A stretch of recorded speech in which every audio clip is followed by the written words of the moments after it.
Good morning. I want to tell you about a situation that we just had come up with a seller, potential seller, and it's about value. So when I evaluate a house, I do so by looking at comps, similar to the way an appraiser would, because it's got to appraise in most cases, right? So I look at size and condition and age, quality, things like that to determine a value range to help my seller decide where to list a property. But something that we also have to look at in some cases is what's active, what's currently on the market and available, and what buyers can buy, especially in particular price ranges.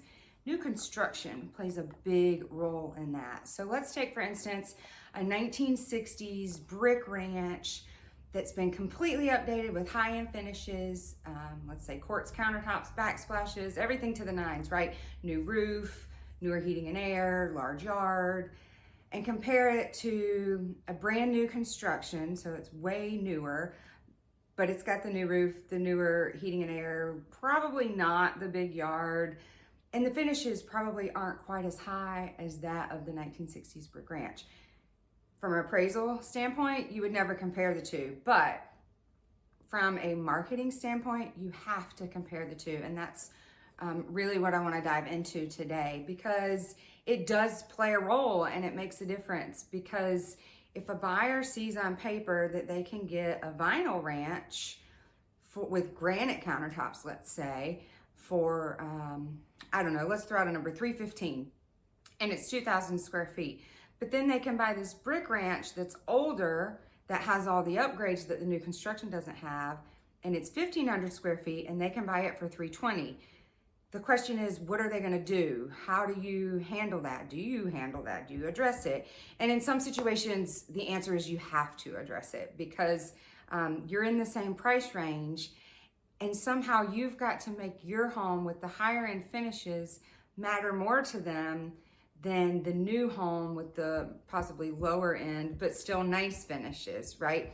And it all boils down to how the property is marketed. And that's where I come in, and I can help you do that. It's not always something that has to be addressed or that you approach, but in certain situations, you do have to consider the new construction and how it's affecting the marketability of an older home in that same area, in that same price range. So just keep that in mind if you're thinking about selling, or you're having a conversation with someone you know that's thinking about selling.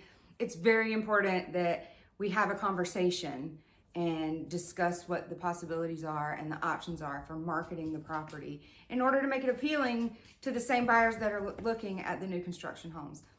I've got some behind the scenes looks into my brain in the Diary of a Realtor series that I've started, and you can check those out either on YouTube. I'll put the link to the playlist in my description, or keep following Facebook and Instagram All Star Real Estate pages. That's a great way to see what's going on in my head beyond the listing and beyond the sales. Hope you guys have a wonderful weekend.